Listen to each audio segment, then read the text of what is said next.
السلام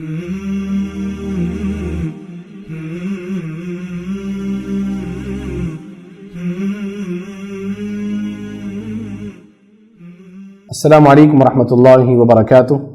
الحمد للہ رب العالمین والصلاة والسلام علی سید الانبیاء والمرسلین نبینا محمد وعلی آلہ واصحابہ اجمعین ومن تبعہم بإحسان الی یوم الدین، واشہد ان لا الہ الا اللہ وحدہ لا شریک لہ، واشہد ان محمدا عبدہ ورسولہ، اما بعد۔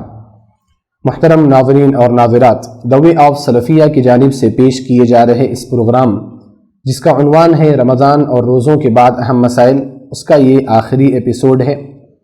اس ایپیسوڈ میں انشاءاللہ ہم عید الفطر اور صدقۃ الفطر کے احکام و مسائل پر مختصر روشنی ڈالیں گے۔ رمضان المبارک میں جب ہم روزے رکھتے ہیں تو ظاہر سی بات ہے کہ انسان ہونے کے ناحیے سے بہت ساری کوتاہیاں اور بہت ساری خامیاں ہو جاتی ہیں۔ کبھی کبھار گناہ صغیرہ سرزد ہو جایا کرتے ہیں اور کبھی کبھار گناہ کبیرہ بھی سرزد ہو جایا کرتے ہیں، کیونکہ انسان گناہوں کا پتلا ہے۔ اللہ کے رسول صلی اللہ علیہ وسلم نے فرمایا کل بنی آدم خطاء وخیر الخطائین التوابون، ہر انسان گناہ گار ہے، ہر انسان خطا کار ہے۔ اب رمضان میں روزوں میں جو ہم سے یہ گناہ ہو جاتے ہیں ان کا کفارہ کیا ہے، وہ کیسے معاف ہوں گے؟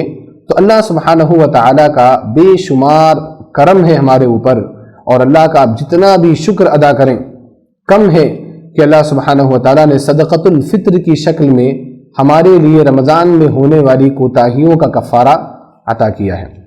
آپ دیکھیں اللہ سبحانہ و تعالیٰ نے ہمارے اوپر جو نمازیں فرض کی ہیں، یہ جو نمازیں 5 وقتہ فرض کی گئی ہیں، ان سے پہلے کچھ سنتیں ہیں، ان سے بعد کی کچھ سنتیں ہیں جن کو سنت مؤکدہ کہا جاتا ہے۔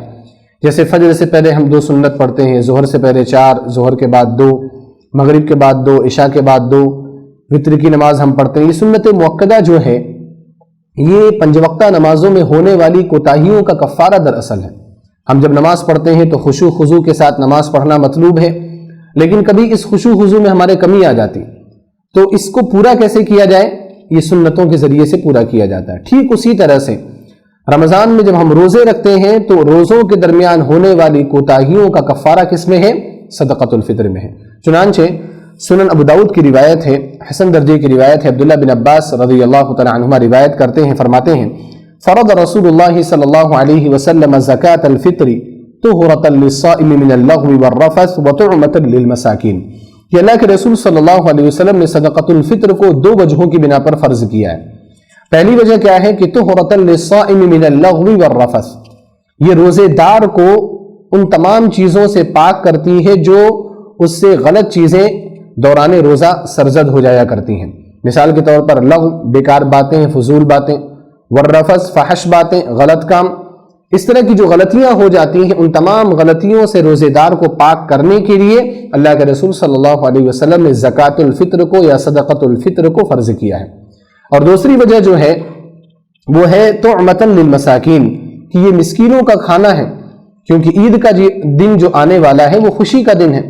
عید کا دن ہمارے یہاں اچھے اچھے پکوان بنائے جاتے ہیں، اعلیٰ قسم کی ڈش ہمارے یہاں تیار کی جاتی ہے، اور اس دن ہر گھر میں تقریباً گوشت بنایا جاتا ہے جو مسلمانوں کے ہاں بہترین کھانے میں شمار کیا جاتا ہے۔ تو ہر شخص، ہر گھر والا بہتر سے بہتر کھانا کھانے کی کوشش کرتا ہے۔ اب اس چیز میں مساکین اور غربا ہم سے پیچھے نہ رہ جائیں، وہ حسرت نہ کریں، وہ افسوس نہ کریں کہ ہمارے پاس کچھ بھی نہیں ہے۔ تو اللہ کے رسول صلی اللہ علیہ وسلم نے مسلمانوں کے اوپر صدقۃ الفطر کو فرض کیا تاکہ وہ صدقۃ الفطر ادا کریں، مسکینوں کے پاس وہ صدقہ پہنچے اور وہ بھی اسی طرح سے کھانے بنا سکے جس طرح سے ہم اور آپ اپنے گھروں میں کھانا بناتے ہیں۔ تو صدقۃ الفطر کو اللہ سبحانہ و تعالی نے اسی وجہ سے فرض کیا ہے۔ صدقۃ الفطر کے بعد اہم مسائل میں آپ کے سامنے ذکر کرنا چاہتا ہوں۔ پہلا اہم مسئلہ یہ ہے کہ آپ اس بات کو یاد رکھیں کہ صدقۃ الفطر واجب ہے، فرض ہے، جیسا کہ صحیح بخاری اور صحیح مسلم میں روایت ہے، عبداللہ بن عمر رضی اللہ تعالی عنہما راوی حدیث ہیں، آپ فرماتے ہیں کہ ان رسول اللہ صلی اللہ علیہ وسلم فرض زکاۃ الفطر من رمضان علی کل نفس من المسلمین حر او عبد او رجل او امرأة صغیر او کبیر، کہ اللہ کے رسول صلی اللہ علیہ وسلم نے رمضان میں زکوٰۃ الفطر کو یا صدقۃ الفطر کو فرض کیا ہے علی کل نفس من المسلمین، مسلمانوں میں سے ہر شخص پر، یعنی جو بھی مسلمان ہے اس کے اوپر صدقۃ الفطر فرض ہے. حرن چاہے وہ آزاد ہو، او عبدن چاہے وہ غلام ہو، رجل خواہ وہ مرد ہو، او امرأتن یا وہ عورت ہو، صغیرن وہ چھوٹا ہو، او کبیرن یا بڑا ہو. جتنے بھی ہیں، جو بھی مسلمان ہے اس کے اوپر زکوٰۃ الفطر یا صدقۃ الفطر فرض ہے. حتیٰ کہ وہ بچہ بھی جو رمضان المبارک میں پیدا ہوا، عید کی جو نماز ہے، نماز سے قبل اگر کوئی بچہ پیدا ہوا ہے تو اس بچے کی جانب سے بھی زکوٰۃ الفطر ادا کرنا لازم اور ضروری ہے. تو اس سے یہ پتہ چلتا ہے کہ زکوٰۃ الفطر کی اہمیت کتنی ہے، کہ ہر ایک کے اوپر واجب قرار دیا گیا، ہر ایک کے اوپر اس کو فرض قرار دیا گیا. زکوٰۃ الفطر کب ادا کرنا چاہیے؟ تو اس سلسلے میں صحیح بخاری اور صحیح مسلم میں روایت ہے عبداللہ بن عمر رضی اللہ تعالی عنہما کی ہی. آپ فرماتے ہیں کہ ان رسول اللہ صلی اللہ علیہ وسلم امر بزکاة الفطر ان تؤدى قبل خروج الناس الى الصلاة، کہ اللہ کے رسول صلی اللہ علیہ وسلم نے حکم دیا کہ زکاة الفطر کو اور صدقۃ الفطر کو لوگ عید کی نماز کے لیے نکلنے سے پہلے ادا کر دیں. اور یہی زکاة الفطر کے ادا کرنے کا سب سے افضل وقت ہے. چاند نکل جائے، اعلان ہو جائے کہ کل عید الفطر ہے، تو چاند نکلنے کے بعد سے آپ نماز سے پہلے تک اس کو ادا کریں. یہ آپ کے لیے بالکل افضل وقت ہے اور اسی وقت ادا کرنے کی کوشش کرنی چاہیے. یہاں سوال یہ پیدا ہوتا ہے کہ کیا اگر کوئی شخص یہ چاہے کہ وہ زکوٰۃ الفطر یا صدقۃ الفطر ایک دن پہلے یا 2 دن پہلے اگر ادا کرے یا کئی دن پہلے اگر ادا کرنا چاہے تو کیا وہ کر سکتا ہے یا نہیں کر سکتا ہے؟ تو اس سلسلے میں صرف 2 دن قبل کی روایت ہمیں ملتی ہے کہ صحابہ کرام 2 دن قبل نکال دیا کرتے تھے. چنانچہ صحیح بخاری میں نافع روایت کرتے ہیں، فرماتے ہیں کہ کان ابن عمر رضی اللہ تعالی عنہما يعطيها الذين يقبلونها وكانوا يعطون قبل الفطر بيوم او يومين، کہ عبداللہ بن عمر رضی اللہ تعالی عنہما زکوٰۃ الفطر ان لوگوں کو دیا کرتے تھے جو زکوٰۃ الفطر قبول کرتے تھے، اور لوگ قبل الفطر بیوم او یومین، عید الفطر سے 1 دن پہلے یا 2 دن پہلے زکوٰۃ الفطر بھی ادا کر دیا کرتے تھے. تو اس روایت سے یہ معلوم ہوا کہ زکوٰۃ الفطر یا صدقۃ الفطر آپ 1 دن پہلے یا 2 دن پہلے بھی ادا کر سکتے ہیں. اور کچھ لوگ ہیں بہت پہلے ادا کرنے کی کوشش کرتے ہیں، تو ہم ان کو منع کرتے ہیں، کیونکہ یہی ہمیں ایک روایت ملتی ہے کہ 2 دن پہلے تک کرنے کی اجازت ہے. افضل وقت کیا ہے؟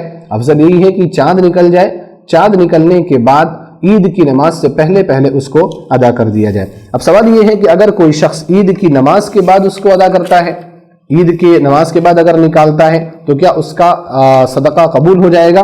تو اس سلسلے میں سنن دارقطنی میں اور بیہقی میں عبداللہ بن عباس رضی اللہ تعالی عنہما کی روایت ہے.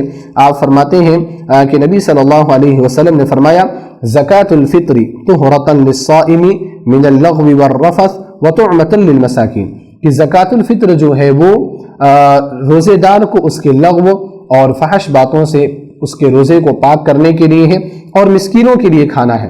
من اداہا قبل الصلاة فہی زکاة مقبولہ، کہ جو شخص زکاة الفطر کو عید کی نماز سے پہلے ادا کرے تو اس کی زکوٰۃ مقبول ہوگی، اللہ رب العالمین کے ہاں قابل قبول ہوگی. ومن اداہا بعد الصلاة فہی صدقۃ من الصدقات، اور جو عید الفطر کی نماز کے بعد ادا کرے گا تو اس کا زکوٰۃ الفطر یا صدقۃ الفطر ادا نہیں ہوگا، بلکہ وہ عام صدقات میں سے ایک صدقہ ہے. تو لہذا عید الفطر سے پہلے اس کو ادا کرنے کی کوشش کرنی چاہیے. اب یہاں ایک سوال یہ ہے کہ صدقۃ الفطر میں کیا دینا چاہیے، صدقۃ الفطر میں ہم کیا نکالیں؟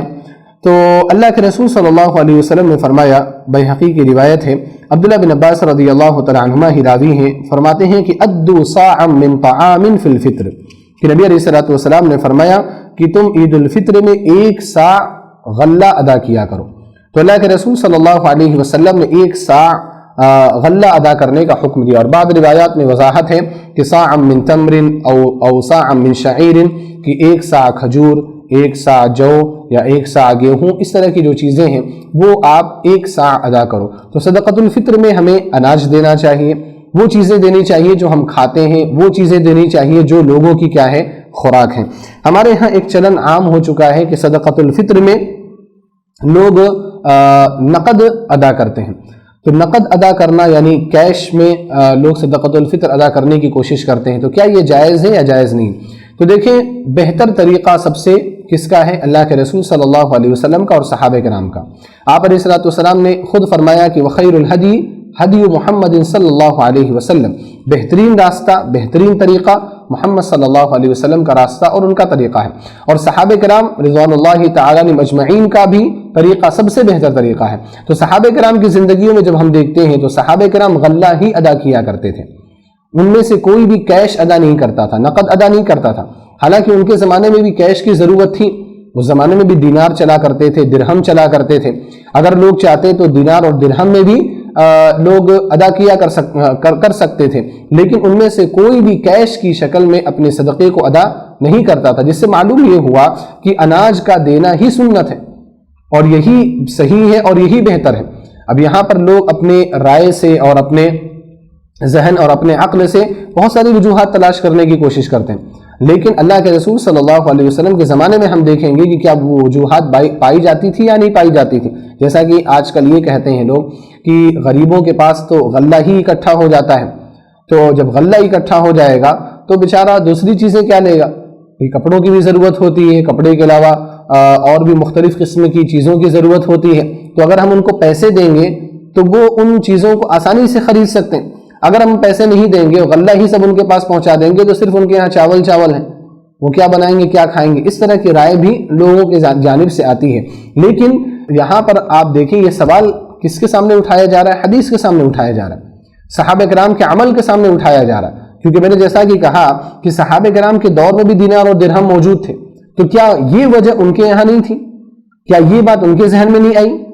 ہمارے ذہن میں یہ بات کہاں سے آئی؟ ہم زیادہ سمجھدار ہیں، ہم زیادہ عقل مند ہیں، تو اس لیے جب نص آ جائے، نبی صلی اللہ علیہ وسلم کا کوئی قول آ جائے، صحابہ کرام کا عمل ہمارے سامنے ہو، تو ہمیں اپنے عقل کو زیادہ استعمال کرنے کی ضرورت نہیں ہے۔ اب اس کا جو اشکال جو پیش کیا جاتا ہے اس کا حل کیا ہے کہ اگر کسی غریب اور مسکین کے پاس زیادہ غلے جمع ہو جاتے ہیں وہ غلوں کو بیچ سکتا ہے، اور اگر اس کو ضرورت ہے کسی اور چیز کی تو وہ اس کے پیسے آ رہے ہیں اس پیسے سے وہ اپنی ضروریات کے سامان خرید سکتا ہے۔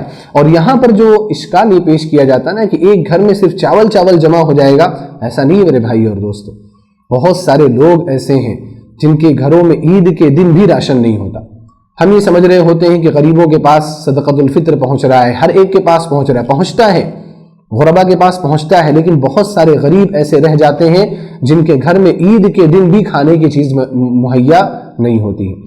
تو اولا ہمیں اس چیز کی کوشش کرنا ہے کہ عید کے دن کوئی بھی بھوکا نہ رہنے پائے، اور اس کے لیے ہر طرح کی ہمیں کوشش کرنی ہے، اور اسی لیے ہمیں 1 سا غلہ یا 1 سا اناج کی شکل میں ان کے پاس دینا ہے۔ اور ایک چیز اور ہے کہ اگر آپ کو غریبوں کی زیادہ فکر ہے اور ہونی چاہیے، ہمدردی زیادہ ہے، تو آپ صدقۃ الفطر کے ساتھ ساتھ کچھ پیسے بھی دے دیں ان کو۔ آپ کو کس نے منع کیا ہے؟ عید الفطر کی خوشی ہے، آپ نے غلہ دے دیا، اناج کی شکل میں دے دیا، یہ آپ کا صدقۃ الفطر ادا ہو گیا۔ آپ ساتھ میں 500 روپے بھی ان کو دے دیں، 1000 روپے بھی ان کو دے دیں کہ بھئی آپ کو جو ضرورت ہو آپ ان پیسوں سے وہ اپنی ضروریات کے سامان لے سکتے ہیں۔ لیکن سنت کو ہی بدلنا کیا ضروری ہے؟ جب ایک طریقہ چلا آ رہا ہے صحابہ کرام کے زمانے سے کہ اناج دینا ہے، غلہ دینا ہے، تو پھر اسی طریقے کو ہمیں رائج کرنا چاہیے، پیسوں کے دینے کی زحمت نہیں کرنی چاہیے۔ اب یہاں پر ایک سوال یہ ہے کہ جو اناج دیا جا رہا ہے کتنا دیا جائے؟ تو بار بار ایک لفظ آیا کہ 1 سا اناج دیا جائے۔ 1 سا کیا ہوتا ہے؟ سا دیکھیں ایک پیمانہ ہے، وہ کوئی کلو یعنی وزن کرنے کا آلہ نہیں ہے، وہ ناپنے کا آلہ ہے۔ برتن ہوا کرتا تھا، اس برتن کے بارے میں مشہور تھا کہ 1 سا ہے۔ اب کوئی بھی غلہ ہے یا اناج ہے، اس برتن کو اس میں ڈالا جاتا تھا، اور جتنا اناج اس برتن میں آئے وہی 1 سا ہوا کرتا تھا۔ تو لہذا سا جو ہے وہ پیمانہ ہے کس کا؟ ناپنے کا، یہ وزن نہیں ہے۔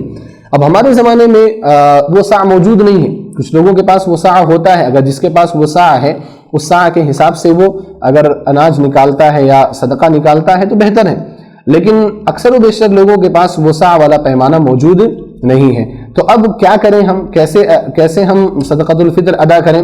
تو اس کے بارے میں علماء کرام جو ہے جن کے پاس سا کا پیمانہ ہے انہوں نے غلوں کو سا سے ناپ کر کے اس کا کلو گرام متعین کرنے کی کوشش کی ہے، لیکن مسئلہ کیا ہے کہ ہر اناج کا الگ الگ وزن آتا ہے، ہر اناج جو ہے الگ الگ مقدار میں اس سا کے اندر آتا ہے۔ اسی وجہ سے ہم دیکھتے ہیں کہ سا جو ہے وہ کلو گرام میں کتنا ہے اس کے بارے میں مختلف اقوال ہیں.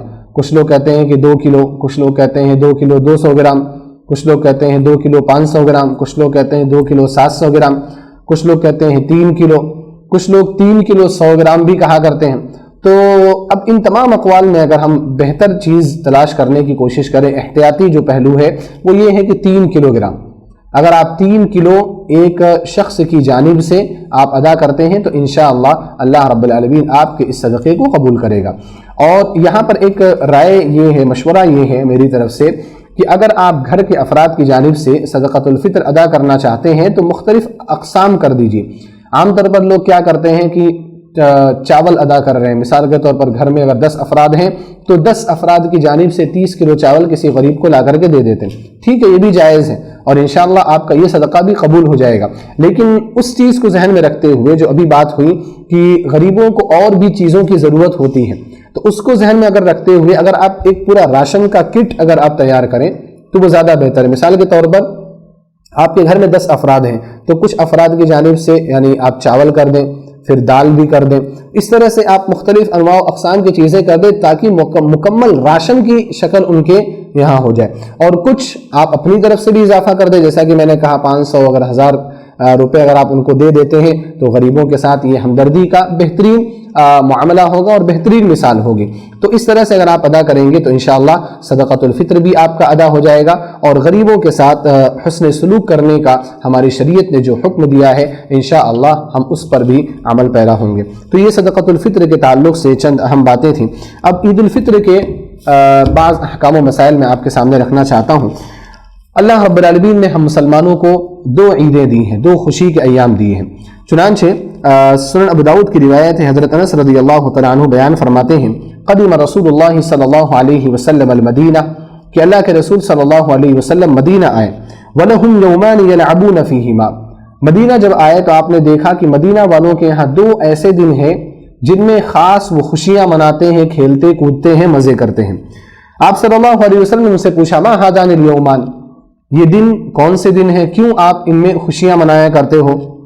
تو انہوں نے کہا کہ كنا نلعب فيهما في الجاہلیہ، کہ زمانہ جاہلیت سے چلا آ رہا ہے کہ ہم ان 2 دنوں میں خوشی منایا کرتے ہیں. فقال رسول اللہ صلی اللہ علیہ وسلم، تو اللہ کے رسول صلی اللہ علیہ وسلم نے فرمایا ان اللہ قد ابدلکم اللہ بہما خیرا منہما یوم الاضحی و یوم الفطر، کہ اللہ سبحانہ وتعالی نے ان 2 دنوں کے بدلے تمہیں 2 اور بہتر دن عنایت کیے ہیں، اور وہ دن ہیں عید الفطر اور عید الاضحیٰ. تو آپ دیکھیں اس حدیث سے یہ ثابت ہوتا ہے کہ عید الفطر میں خوشی منانے کا حکم اللہ سبحانہ وتعالی کی جانب سے ہے، نبی صلی اللہ علیہ وسلم کے حکم کی جانب سے. تو لہذا یہ عید الفطر اور عید الاضحیٰ یہ مسلمانوں کے وہ تہوار ہیں جو شرعی تہوار ہیں، جو مذہبی تہوار ہیں، اور یہ وہ خوشی کے ایام ہیں جن کو خوشی کے دن ماننے میں کسی کا بھی اختلاف نہیں. تمام ائمہ اور تمام امت اس پر متفق ہے کہ عید الفطر اور عید الاضحیٰ یہ مسلمانوں کے 2 تہوار ہیں. اب عید الفطر چاند نکلنے کے بعد عید الفطر کا اعلان ہو جائے تو ہمیں کیا کرنا چاہیے؟ یہاں پر ایک چیز میں ذکر کرنا چاہتا ہوں کہ کچھ لوگ عید الفطر کی رات کو جاگتے ہیں خصوصی طور پر، اور اس رات کو جاگ کر کے بھی عبادت کرتے ہیں. یعنی رمضان ختم اور شوال کی پہلی تاریخ ہے، عید الفطر ہے، صبح عید الفطر ہے، تو رات جاگنے کو عبادت سمجھتے ہیں اور بہت زیادہ محنت کرتے ہیں. اور بعض لوگ تو اتنی محنت کرتے ہیں کہ وہ شب قدر میں بھی اتنی محنت نہیں کرتے. تو ان کا یہ عمل کیا ہے؟ درست ہے؟ تو آپ دیکھیں کہ ایک بدعت ہے جو کہ جائز اور درست نہیں. اس سلسلے میں کچھ روایات آئی ہیں لیکن ساری روایات موضوع اور ضعیف جدہ کی حیثیت سے. چنانچہ سنن ابن ماجہ میں بھی ایک روایت ہے ابو امامہ رضی اللہ تعالیٰ عنہ کی طرف منسوب کہ نبی صلی اللہ علیہ وسلم نے کہا، فرمایا کہ من قام لیلتي العیدین محتسبا للہ تعالی لم يمت قلبه حین تموت القلوب، کہ جو عید الفطر اور عید الاضحیٰ کی راتوں میں قیام کرتا ہے یعنی نفل پڑھتا ہے اللہ رب العالمین سے ثواب کی امید رکھتے ہوئے، تو اس کا دل اس دن نہیں مرے گا جس دن سارے دل مر جاتے ہیں. یہ حدیث سنن ابن ماجہ میں ہے لیکن یہ حدیث موضوع ہے، گھڑی ہوئی حدیث ہے، یعنی اپنی طرف سے بنائی ہوئی حدیث ہے. لہذا عیدین کی رات میں چاہے وہ عید الفطر ہو چاہے وہ عید الاضحیٰ ہو، ہمیں مستقل طور پر راتوں میں جا کر کے عبادت کرنا نہیں چاہیے، بلکہ اس کو عام راتوں کی طرح سے ہی گزارنا چاہیے. یہاں پر اب عید کی نماز کی چند سنتیں آپ کے سامنے ذکر کی جا رہی ہیں. صبح جب آپ اٹھیں، بیدار ہوں، تو صبح اٹھنے کے بعد آپ عید کی نماز کی تیاری کریں، اور تیاری کرنے کے لیے آپ سب سے پہلے غسل کریں۔ چنانچہ موطا امام مالک میں روایت ہے کہ عبداللہ بن عمر رضی اللہ تعالی عنہما كان يغتسل يوم الفطر قبل ان يغدو الى المصلى، کہ عبداللہ بن عمر رضی اللہ تعالی عنہما عید الفطر کے دن عیدگاہ جانے سے پہلے غسل کیا کرتے تھے۔ تو صحابہ کرام کا یہ معمول تھا، صحابہ کرام کی یہ سنت ہے کہ صحابہ کرام اپنے آپ کو پاک صاف کیا کرتے تھے۔ عید کے لیے انسان کو سب سے اچھا کپڑا پہننے کی کوشش کرنی چاہیے، اور اگر اس کا کپڑا نیا ہو تو وہ بہتر ہے۔ اگر کپڑا نیا نہ ہو تو پھر بھی جو اس کے پاس جو کپڑوں کا کلیکشن ہے اس میں سب سے بہترین کپڑا یا سب سے بہترین جوڑا اختیار کرنا چاہیے اور اس کا انتخاب کرنا چاہیے۔ چنانچہ صحیح بخاری اور صحیح مسلم میں روایت ہے، عبداللہ بن عمر رضی اللہ تعالی عنہما بیان فرماتے ہیں کہ اخذ عمر جبۃ من استبرق، کہ حضرت عمر رضی اللہ تعالی عنہ نے ایک ریشم کا جبہ لیا، تباع فی السوق، جس کو کہ بازار میں بیچا جا رہا تھا، فاخذها، اس کو انہوں نے لیا، فاتا رسول اللہ صلی اللہ علیہ وسلم، اور اس کو لے کر کے اللہ کے رسول صلی اللہ علیہ وسلم کے پاس آئے، فقال یا رسول اللہ ابتع هذه، اے اللہ کے رسول صلی اللہ علیہ وسلم، انہوں نے کہا اے اللہ کے رسول صلی اللہ علیہ وسلم آپ اس کو خرید لیجئے، تجملوا بها للعید والوفود، اور آپ اس کو پہن کر کے آپ عید میں بھی آئیے، اور جب وفد آپ سے ملاقات کرنے آتے ہیں تو یہی جوڑا زیبتن کر کے آپ ان کے سامنے آئیے۔ تو یہ بخاری اور مسلم کی روایت ہے۔ عمر رضی اللہ تعالی عنہ کا یہاں پر ایک ریشم کا کپڑا لینا اور اس کو لے کر کے نبی صلی اللہ علیہ وسلم کے پاس جانا اور یہ کہنا کہ یہ ریشم کا کپڑا آپ لے لیجئے، آپ عید کے دن اس کو پہنیے گا، یا آپ وفود سے ملاقات کرتے وقت آپ اس کو زیب تن کیجئے گا۔ یہ حضرت عمر رضی اللہ تعالی عنہ کا کہنا یہ بتاتا ہے کہ عید کے دن خاص طور پر ہمیں نئے کپڑے پہننا زیادہ بہتر ہے، اور اللہ کے رسول صلی اللہ علیہ وسلم کی سنت ہے۔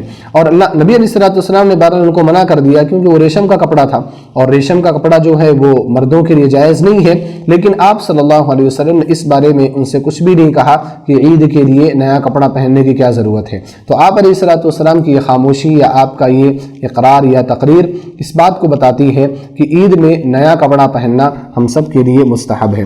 اسی طرح سے عید الفطر میں جب آپ تیار ہو جائیں اور عیدگاہ کے لیے آپ نکلنے لگے تو نکلنے سے پہلے کچھ کھا کر کے نکلنا چاہیے۔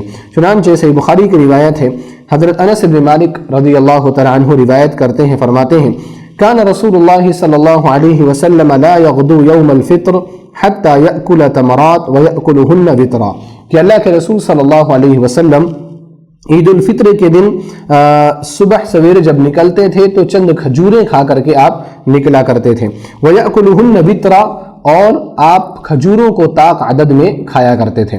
تو اس سے نبی صلی اللہ علیہ وسلم کی سنت پتہ چلتی ہے کہ آپ عید الفطر کے لیے جب جاتے تو آپ کھا کر کے نکلتے تھے، لیکن عید الاضحیٰ میں اس کے برعکس ہے کہ اللہ کے رسول صلی اللہ علیہ وسلم جب عیدگاہ کے لیے جاتے تو بغیر کچھ کھائے جاتے تھے، اور اس دن آپ اپنے کھانے کی ابتدا قربانی کے جانور سے کیا کرتے تھے۔ قربانی کرنے کے بعد اس کا جو گوشت پکایا جاتا تھا آپ اس سے کھانے کی ابتدا کیا کرتے تھے، لیکن یہاں پر عید الفطر میں آپ عیدگاہ جانے سے پہلے کچھ کھا لیا کرتے تھے۔ تو شاید دونوں میں فرق یہ ہے کہ عید الفطر میں اس وجہ سے نبی علیہ السلام کھا لیا کرتے تھے تاکہ یہ ظاہر ہو کہ آج ہم روزہ نہیں ہیں، کیونکہ آپ پچھلے ایک مہینے سے برابر روزہ رکھتے چلے آ رہے ہیں، تو آج یہ ظاہر ہونا چاہیے کہ آج یہ ہمارے روزے کا دن نہیں ہے، یہ ہماری عید کا دن ہے۔ اور وہاں پر آپ جو کھایا نہیں کرتے تھے اس کو روزہ نہیں کہا جاتا، یعنی عید الاضحیٰ میں بعض لوگ اس کو روزہ کہتے ہیں کہ میں روزہ ہوں، میں قربانی کے جانور سے ہی ابتدا کروں گا، اس کو روزہ نہیں کہا جاتا۔ آپ نے روزے کی تعریف میں سنا ہے کہ روزہ اس کو کہتے ہیں، صوم اس کو کہتے ہیں جو طلوع فجر سے غروب شمس تک چلتا ہے۔ تو یہ روزہ نہیں ہے، بس یہ ایک سنت ہے اللہ کے رسول صلی اللہ علیہ وسلم کی کہ آپ عید الاضحیٰ کے دن قربانی کے جانور سے آپ کھانے کی ابتدا کیا کرتے تھے۔ تو دونوں میں یہ فرق ہے۔ عید الفطر کے لیے آپ جب عیدگاہ میں جائیں تو عیدگاہ میں پہنچنے کے بعد کوئی بھی تحیۃ المسجد وغیرہ سنت نہیں ہے، مستحب نہیں ہے، الا یہ کہ عید کی نماز مسجد میں ہو۔ اگر عید کی نماز مسجد میں ہو رہی ہے تو آپ تحیۃ المسجد پڑھ سکتے ہیں، لیکن عید کی نماز مسجد میں ہونا بھی نہیں چاہیے الا یہ کہ کوئی عذر ہو، جیسے بارش ہو یا اس کے علاوہ اگر دیگر اعذار ہیں تو عید الفطر کی نماز یا عید الاضحیٰ کی نماز مسجد میں ہو سکتی ہے۔ لیکن کوشش یہ ہونی چاہیے کہ عید الاضحیٰ کی نماز، عید الفطر کی نماز باہر ہو۔ اللہ کے رسول صلی اللہ علیہ وسلم عیدین کی نماز کے لیے باہر نکلا کرتے تھے اور سارے لوگوں کو وہاں پر حاضر ہونے کا حکم دیا کرتے تھے، حتیٰ کہ خواتین کو بھی اس میں حاضر ہونے کا حکم دیا کرتے تھے۔ تو اس سے پتہ یہ چلا کہ باہر نکل کر کے پڑھنا ہی مستحب ہے۔ تو اگر آپ عیدگاہ میں جاتے ہیں اور وہ عیدگاہ باہر ہے تو وہاں جا کر کے آپ کو کوئی تحیۃ المسجد نہیں پڑھنا ہے اور کوئی نماز نہیں پڑھنا ہے، بلکہ آپ کو مسلسل تکبیرات پڑھنی ہیں۔ اور یہ جو تکبیرات ہیں، اللہ اکبر اللہ اکبر لا الہ الا اللہ واللہ اکبر وللہ الحمد، اللہ اکبر کبیرہ والحمد للہ کثیرہ وسبحان اللہ بکرۃ واصیلا، ان تکبیرات کا آپ کو ورد کرنا ہے۔ یہ جو تکبیرات ہیں آپ کی، یہ تکبیرات چاند دیکھنے کے بعد سے شروع ہوتی ہیں اور امام کے نماز پڑھانے سے قبل تک یہ تکبیرات کا وقت رہتا ہے، یعنی عید الفطر میں۔ اور عید الاضحیٰ میں تو ایام تشریق وغیرہ بھی شامل ہیں۔ تو عید الفطر میں آپ کو چاند دیکھنے کے بعد سے یہ تکبیرات پڑھنا ہے اور یہ پڑھتے رہنا ہے۔ عبداللہ بن عمر رضی اللہ تعالی عنہما اور دیگر صحابہ کرام ان تکبیرات کو پڑھنے کا بڑا اہتمام کیا کرتے تھے۔ چنانچہ عبداللہ بن عمر رضی اللہ تعالیٰ عنہ کے بارے میں سنن دارقطنی میں ایک روایت ہے کہ جب عید الفطر کی صبح ہوتی تو آپ تکبیر پڑھتے تھے حتیٰ یأتی المصلی، یہاں تک کہ عیدگاہ پہنچ جایا کرتے تھے، ثم یکبر حتیٰ یخرج الامام، پھر آپ تکبیر پڑھا کرتے تھے یہاں تک کہ امام نماز پڑھانے کے لیے نہ نکل جائے۔ تو امام کے نماز پڑھانے کے لیے، یعنی امام کے جو نماز شروع ہوتی اس سے پہلے تک ہمیں اپنے آپ کو تکبیر میں مشغول رکھنا ہے۔ اور اللہ سبحانہ و تعالیٰ نے اس کا حکم قرآن کریم میں بھی دیا۔ سورہ بقرہ میں اللہ نے فرمایا وَلِتُكْمِلُوا الْعِدَّةَ وَلِتُكَبِّرُوا اللَّهَ عَلَى مَا هَدَاكُمْ وَلَعَلَّكُمْ تَشْكُرُونَ، کہ تاکہ تم رمضان کی گنتی کو مکمل کرو اور اللہ رب العالمین کی تکبیر بیان کرو جیسا کہ اللہ سبحانہ و تعالیٰ نے تمہیں بتایا ہے، اور تاکہ تم اللہ رب العالمین کا شکر ادا کر سکو۔ تو اللہ سبحانہ و تعالیٰ نے اس آیت میں ہمیں عید الفطر میں خصوصی طور پر تکبیر پڑھنے کا زیادہ سے زیادہ حکم دیا ہے۔ تو آپ جب عیدگاہ میں پہنچ جائیں تو عیدگاہ میں پہنچنے کے بعد آپ تکبیرات پڑھتے رہیں یہاں تک کہ امام نکل جائے۔ جب امام نکلے تو آپ کو عید الفطر کی نماز پڑھنی ہے۔ عید الفطر کی جو نماز ہے وہ امام جو ہے اس کی تشریح کرتے ہیں اور بتاتے ہیں کہ کیسے نماز پڑھنی ہے۔ عید الفطر کی نماز عید الاضحیٰ کی نماز یہ عام نمازوں کی جیسی ہی ہے سوائے تکبیرات کے۔ تکبیرات میں فرق ہے، ان کو تکبیرات زوائد کہا جاتا ہے۔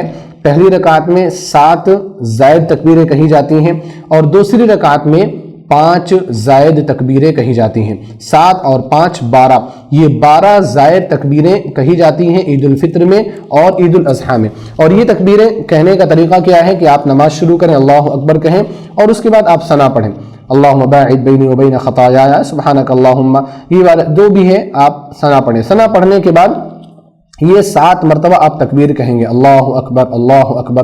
ان تکبیرات میں ہاتھ اٹھانا ہے یا نہیں اٹھانا ہے، بعض لوگوں کو اشکال رہتا ہے۔ تو دیکھیں اللہ کے رسول صلی اللہ علیہ وسلم سے تو اٹھانا بھی ثابت نہیں ہے اور نہ اٹھانا بھی ثابت نہیں ہے۔ بعض صحابہ کرام جیسے عبداللہ بن عمر رضی اللہ تعالیٰ عنہما وغیرہ سے ثابت ہے کہ وہ تکبیرات عید میں اپنے ہاتھوں کو اٹھایا کرتے تھے، یعنی رفع یدین کیا کرتے تھے۔ تو اگر آپ تکبیرات عید میں رفع الیدین کرتے ہیں تو بھی جائز ہے اور نہیں بھی کرتے ہیں تو بھی آپ کے لیے جائز اور درست ہے۔ تو یہ 7 مرتبہ آپ تکبیرات کہیں۔ 7 مرتبہ تکبیر کہنے کے بعد پھر امام سورہ فاتحہ پڑھیں گے، آپ کو ان کے پیچھے سورہ فاتحہ آپ کو پڑھنی ہے۔ پھر امام کسی سورت کی تلاوت کریں گے، وہ آپ کو سننا ہے۔ اسی طرح دوسری رکعت میں جب ہم کھڑے ہوں گے تو 5 زائد تکبیریں کہی جائیں گی اللہ اکبر کے ساتھ، تو آپ کو وہ 5 زائد تکبیریں کہنی ہیں۔ اس کے بعد پھر امام سورہ فاتحہ پڑھے گا، آپ کو بھی امام کے ساتھ سورہ فاتحہ پڑھنی ہے، کیونکہ اللہ کے رسول صلی اللہ علیہ وسلم نے فرمایا لا صلاۃ لمن لم یقرأ بفاتحۃ الکتاب، کہ اس شخص کی نماز ہی نہیں ہوتی جس نے سورہ فاتحہ کی تلاوت نہ کی ہو۔ تو سورہ فاتحہ کا پڑھنا رکن ہے، ضروری ہے، اس کے بغیر آپ کی نماز مقبول نہیں ہوگی۔ اس کے بعد دوسری رکعت میں بھی امام سورہ فاتحہ کے بعد کوئی سورت کی تلاوت کریں گے، آپ بغور اس کو سنیں۔ اس طرح سے آپ نماز سے فارغ ہو جائیں گے۔ نماز سے فارغ ہونے کے بعد امام خطبہ دیتے ہیں، آپ اس خطبہ کو سنیں۔ خطبے میں ہمارے لیے نصیحت ہوتی ہے، ہمارے لیے عبرت کی چیزیں ہوتی ہیں۔ یہ خطبہ جو ہے وہ جمعے کے خطبے کی طرح سے تو نہیں ہے۔ جمعے کا خطبہ سننا کیا ہے، ضروری ہے اور واجب ہے، اور جمعے کے خطبے کے کچھ الگ آداب ہیں کہ آپ وہاں پر لغو کام نہیں کر سکتے، رفث نہیں کر سکتے، آپ ہل ڈل نہیں سکتے، آپ کسی کے ساتھ کھیل نہیں سکتے، لیکن یہ ساری شروط تو نہیں ہے، لیکن پھر بھی مجلس کے جو ادب ہیں، مجلس کے جو آداب ہیں، ان آداب کا خیال ہمیں رکھنا چاہیے اور خطبہ سننا چاہیے، بہتر ہے، کیونکہ وہ ہمارے لیے نصیحت ہے، اور خوشی کے دن ہمیں کیا پیغام دیا جا رہا ہے، امت کو کیا پیغام مل رہا ہے، اس پیغام کو بھی سننا ہمارے اور آپ کے لیے ضروری اور واجب ہے۔ تو اس طرح سے آپ عید کی نماز پڑھ کر کے فارغ ہو جائیں گے۔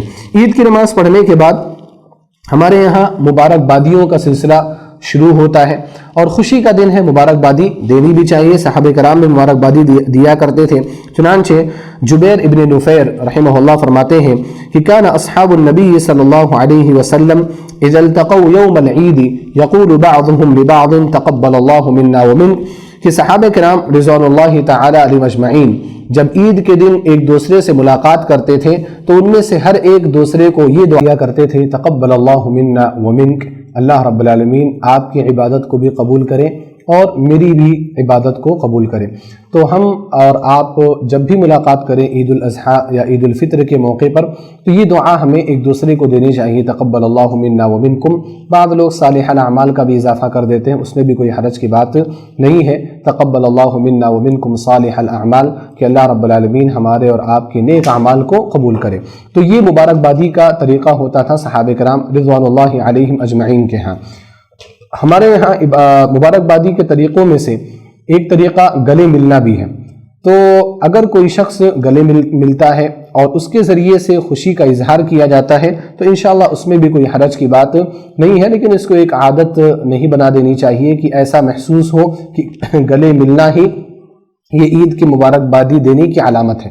تو اس نوعیت کا اور اس حیثیت کا نہیں ہونا چاہیے، بلکہ عام ہونا چاہیے۔ آپ جو بھی خوشی کا اظہار کا طریقہ ہے، آپ خوشی کا اظہار اس طریقے پر کر سکتے ہیں۔ تو آپ اگر آپ سے کوئی گلے ملنے آ رہا ہے تو آپ گلے بھی مل سکتے ہیں۔ یہاں پر دیکھا یہ گیا ہے کہ بعض لوگ بہت گلے ملنے کو ان لوگوں نے عادت سمجھ رکھا ہے، اور ایسے گلے ملتے ہیں کہ جیسے ملنا ہی نہیں چاہتے۔ تو ایسے لوگوں کو میں یہ کہنا چاہتا ہوں کہ آپ کو گلے ملنے کی ضرورت ہی کیا ہے؟ جب آپ یہ سمجھتے ہیں کہ گلے مل کر کے یہ خوشی کا اظہار نہیں ہو رہا ہے بلکہ بس ایک رسم کے طور پر میں یہ کام کر رہا ہوں، تو آپ اس کو چھوڑ دیجئے۔ آپ کو یہ کام کرنے کی ضرورت نہیں ہے، کیونکہ شریعت میں اس کا حکم تو ہے نہیں کہ آپ کو معانقہ کرنا ہے، آپ کو گلے ملنا ہے۔ تو اس لیے اگر آپ کو لگتا ہے کہ ہاں اس سے میں گلے مل کر کے اپنی خوشی کا اظہار کروں گا تو آپ کر سکتے ہیں، لیکن اگر آپ کو نہیں لگتا تو آپ اس چیز سے اپنے آپ کو دور رکھیے، کیونکہ یہ کوئی سنت کا طریقہ نہیں ہے کہ آپ اس طریقے سے آپ اپنی خوشی کا اظہار کریں۔ بہرحال ایک آخری بات جو عید کی سنتوں کے تعلق سے رہ گئی ہے وہ یہ ہے کہ اللہ کے رسول صلی اللہ علیہ وسلم کی سنت رہی ہے کہ آپ جب عیدگاہ کے لیے جاتے تھے تو ایک راستے سے جاتے تھے، اور جب آپ واپس آتے تھے تو دوسرے راستے سے آپ واپس آیا کرتے تھے۔ چنانچہ صحیح بخاری کی روایت ہے، حضرت جابر رضی اللہ تعالی عنہ روایت کرتے ہیں، فرماتے ہیں کان النبی صلی اللہ علیہ وسلم اذا کان یوم عید خالف الطریق، کہ نبی صلی اللہ علیہ وسلم عید کے دن راستے کو الگ کر دیا کرتے تھے، یعنی جس راستے سے آپ آتے تھے آپ اس راستے سے واپس نہیں جاتے تھے بلکہ آپ دوسرے راستے کو اختیار کیا کرتے تھے۔ تو عید کی سنتوں میں سے ایک سنت یہ بھی ہے کہ ہمیں راستے کو تبدیل کر دینا چاہیے۔ اب راستہ تبدیل کرنا، اس میں حکمت کیا ہے؟ علماء بہت ساری حکمتیں بیان کرتے ہیں، ان میں سے ایک حکمت یہ ہے کہ ہم جب ایک راستے سے آتے ہیں تکبیر پڑھتے ہوئے تو وہاں سارے لوگوں کو اسلامی شعار کا اظہار ہوتا ہے، اور ان لوگوں کو پتہ چلتا ہے کہ مسلمان ہیں اور ان کے عید کا دن ہے، ان کے تہوار کا دن ہے۔ اور اسی طرح سے ہم جب تکبیر پڑھیں گے تو ہماری تکبیر کی آواز ساری چیزوں کو لگے گی، وہاں پر جو شجر و حجر ہیں اور وہاں جو درخت ہیں، پتھر ہیں، سب کو وہ آواز سنائی دے گی، اور کل قیامت کے دن وہ ہماری اس تکبیر کی گواہی دیں گے کہ انہوں نے تکبیر پڑھی تھی۔ تو یہ ہمارے لیے بہت بہتر ثابت ہوگا۔ اسی طرح سے جو بھی لوگ وہاں پر رہتے ہیں، کفار ہیں، غیر مسلمین، ان کے سامنے ایک اسلامی شعیرے کا اظہار ہوگا۔ تو ایک حکمت یہ بھی بتائی جاتی ہے۔ تو مختلف حکمتیں بتائی جاتی ہیں، لیکن حکمتیں وہ ہیں جو ہم اپنے ذہن سے ان کو نکالتے ہیں، ان کا حقیقی طور پر حکمت ہونا شریعت کی نظر میں وہ یقینی نہیں ہوتا۔ تو لہذا ہمارے لیے صرف اتنا کافی ہے کہ اللہ کے رسول صلی اللہ علیہ وسلم کی سنت ہے کہ آپ راستہ بدل لیا کرتے تھے، تو ہمیں بھی اپنے راستے کو تبدیل کر لینا چاہیے۔ یہ چند باتیں ہیں جو میں نے آپ کے سامنے عید کے احکام کے تعلق سے رکھی ہیں۔ اللہ رب العالمین سے اس امید کے ساتھ کہ الہ العالمین تو ہمیں اس بات کی توفیق عطا فرما کہ ہم نبی صلی اللہ علیہ وسلم کے بتائے ہوئے طریقے کے مطابق ہی اپنی ساری عبادتوں کو انجام دینے کی کوشش کریں۔ الہ العالمین، اس پورے آن لائن کورس میں، پورے دورے میں جو بھی ہم نے اہم اور بہتر باتیں سنی ہیں ان پر ہم سب کو عمل کرنے کی توفیق عطا فرما۔ الہ العالمین ہمیں رمضان کی برکتوں سے، رحمتوں سے زیادہ فائدہ اٹھانے کی توفیق عطا فرما۔ الہ العالمین یہ جو مہینہ رمضان کا آنے والا ہے یہ ہماری زندگی میں تبدیلی پیدا کرنے والا مہینہ ہو، ہمیں اطاعت کی طرف لے کر کے جانے والا مہینہ ہو، ہمیں عبادت کی طرف لے کر کے جانے والا ہو، ہمارے دلوں کے اندر تقوی پیدا کرنے والا مہینہ ہو۔ الہ العالمین تو ہم سب کے گناہوں کو معاف فرما، اور اس رمضان میں ہم سب کو معاف فرما کر کے ہم سب کے لیے جنت الفردوس میں داخل ہونے والا لکھ دے۔ آمین۔ وآخر دعوانا ان الحمد للہ رب العالمین، والسلام علیکم ورحمۃ اللہ وبرکاتہ۔